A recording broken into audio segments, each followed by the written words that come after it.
Ya, halo guys, selamat datang. Jadi di sini saya akan membagikan sebuah struktur dari programming yang dimana bisa disebut sebagai clean arsitektur. Oke, kita mulai untuk section pertama ini. Jadi dimana kita akan membahas mengenai apa itu clean arsitektur dulu, secara teori dan secara impactnya seperti apa. Ya, jadi clean arsitektur ini itu dikenalkan oleh Uncle Bob ya, atau Robert C. Martin, yang dimana dalam sebuah buku yang ia tulis dengan judul Clean Arsitektur. Jadi inti daripada isi buku ini adalah suatu pendekatan dalam pengembangan perangkat lunak ya, yang memang bertujuan untuk menciptakan struktur yang mudah dipahami, mudah dipelihara, dan fleksibel. Nah, berbicara soal clean arsitektur, secara implementasi nantinya itu dirancang untuk memisahkan konsep bisnis inti dari detail implementasi. Nah, dalam konteks Angular, atau kita bisa bilang salah satu framework Angular, ini tuh melibatkan penggunaan struktur proyek yang terorganisir dengan baik, pemisahan code menjadi lapisan-lapisan yang bersih, seperti jadi memisahkan antara lapisan UI, logika bisnis, dan akses data. Nah, pada dasarnya clean arsitektur memiliki beberapa prinsip, yang dimana yang pertama itu ada independent of framework, yang dimana memang bisnis logic itu harus terpisah dari framework atau library tertentu. Jadi tidak berkaitan antara bisnis logic dengan library yang memang berkaitan dengan UI, atau misalkan ada untuk mapping data dan lain-lain.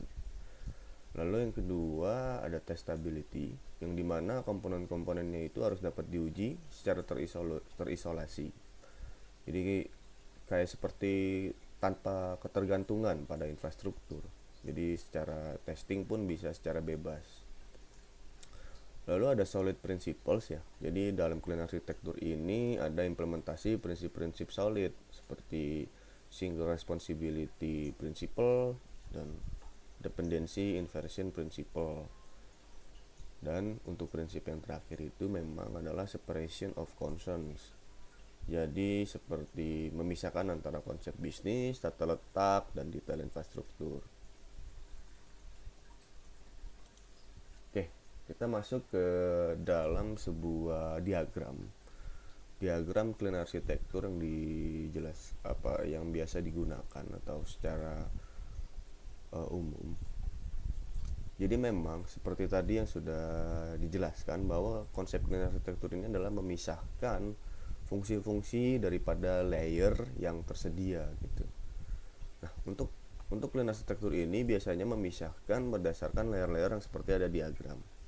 Jadi untuk gambar terluarnya itu kan ada database, ada UI, ada web, ada device atau client, ada external interface gitu. Itu bagian daripada terluar. Nah, selanjutnya itu ada interface adapter, yang dimana ada hijau-hijau di situ, warna hijau itu menggambarkan bahwasanya interface adapter ada controller, gateway, presenter. Dan baru masuk ke dalam application business rules.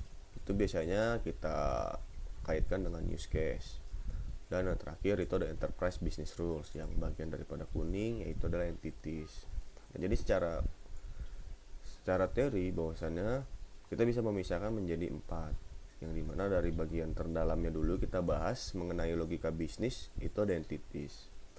Nah, biasanya entities ini bisa berupa service atau kelas lainnya yang memang bertanggung jawab untuk logika bisnis dan aturan aplikasi. Misal sebagai contoh, entities ini bisa berbentuk interface atau kelas. Misalkan kalau interface dia hanya untuk berbentuk tipe data, kalau misalkan kelas itu memang di dalamnya diperlukan logika bisnis. Sebagai contoh, kita mau membuat sebuah data untuk payment. Nah, payment it atau wallet. Wallet ya, sorry, wallet aja supaya lebih mudah. wallet gitu. Nah, di dalam wallet kita memiliki interface yang dimana ada ada key untuk saldonya, untuk user ID-nya, untuk nama usernya, misalnya seperti itu. Nah, di dalam wallet itu ternyata terdapat logika bisnis yang dimana ada diantaranya seperti withdrawal atau transfer gitu, yang dimana memang itu ada business calculation. Nah, kita bisa menaruhnya di dalam entities ini. Jadi kita entities itu tidak hanya bersifat sebagai interface, tapi bisa juga sebagai service atau kelas yang memang bertanggung jawab untuk menampung logika bisnis. Nah, selanjutnya itu ada akses data. Nah, akses data sebelum ke akses data, sorry. Kita balik lagi ke logika bisnis. Nah, logika bisnis itu pertama ada entities, lalu ada lapisan keduanya itu adalah use case. Nah, biasanya use case ini bertanggung jawab untuk menghubungkan antara akses data dan juga logika bisnis, yang dimana biasanya logika bisnis ini melibatkan akses data juga kan. Nah, jadi use case ini menjadi satu wadah untuk menanggulangi atau bertanggung jawab memapping daripada masing-masing logika bisnis dan akses data, atau bisa aja langsung ke akses data aja, atau bisa aja ke akses data aja. Jadi bentuknya adalah kasus, seperti namanya adalah use case. Jadi dari logika bisnis biasa terbentuk sebuah kasus. Contoh, misalkan tadi kita punya sebuah logika bisnis untuk withdrawal kan, atau menarik uang misalnya gitu. Nah, di dalam use case itu biasanya ada kasus-kasus tertentu.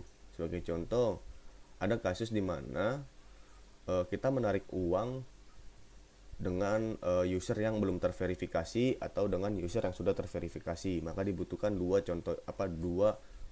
use case di mana masing-masing kasusnya itu adalah memiliki perbedaan. Nah, kita bisa menggunakan dua use case tapi dengan logika bisnis yang sama, tapi dengan logika aplikasi yang berbeda. Seperti itu. Nah, selanjutnya itu kita masuk ke bagian controller. Nah, controller ini bisa disebut sebagai interface adapter. Nah, ini biasanya terdiri dari yaitu TypeScript-nya itu sendiri yang berperan nempel dengan HTML kalau di Angular ya sebagai framework. Nah, fungsinya itu adalah mengkonversi data dari format yang sesuai untuk use case dan entities ke format yang sesuai untuk framework eksternal.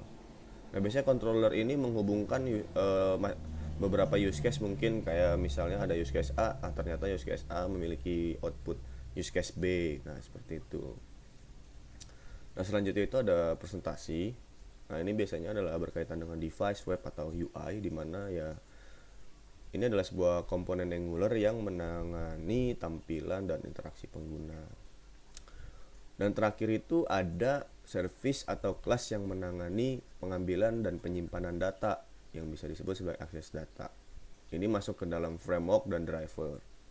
Nah, contohnya seperti misalkan kita punya mocking data, kita punya data dari API, atau misalkan kita menggunakan third party. Nah, kita bisa membuat sebuah akses data. Jadi dengan beberapa pemecahan layer ini, masing-masing layer dengan fungsinya masing-masing, itu akan membuat masing-masing menganut prinsipal yang tadi, yaitu adalah prinsipal yang berdiri sendiri. Sehingga misal akses data dirubah, ataupun presentasi dirubah, ataupun controller dirubah, itu tidak akan impact banyak kepada banyak data.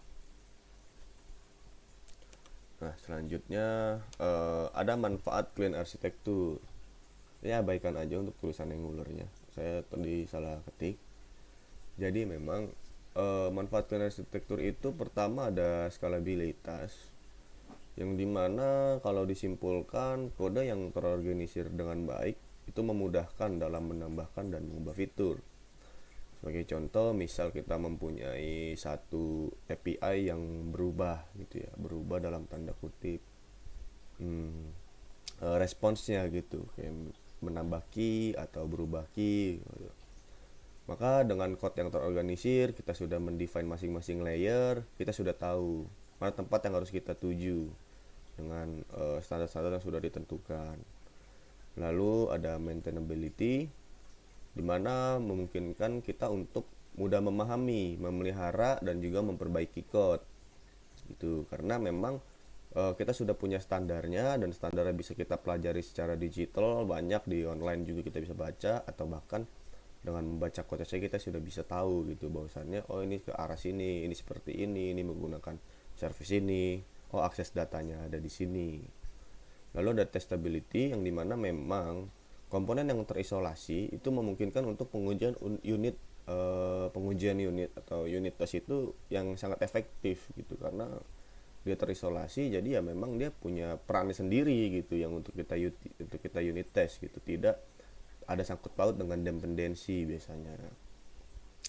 Selanjutnya itu adalah ketergantungan yang rendah gitu. Misalkan karena kita menggunakan clean architecture atau standard best practice gitu, kayak misalkan kita perlu upgrade teknologi kita atau berupa upgrade version atau upgrade library gitu, itu sangat mempermudah gitu, karena dia memang tidak ya tadi, karena komponennya itu terisolasi gitu, jadi masing-masing komponen berdiri sendiri dengan mempunyai manfaat lainnya, itu adalah maintainability, ada scalabilitas juga. Oke, mungkin seperti itu dulu dari saya untuk teori untuk clean architecture, yang dimana akan saya bawakan selanjutnya pada sesi selanjutnya untuk implementasi clean architecture pada framework Angular. Jadi mungkin itu saja yang saya bisa bawa. Kurang lebihnya mohon maaf. Jika ada yang ingin ditanyakan bisa langsung hubungi saya. Terima kasih.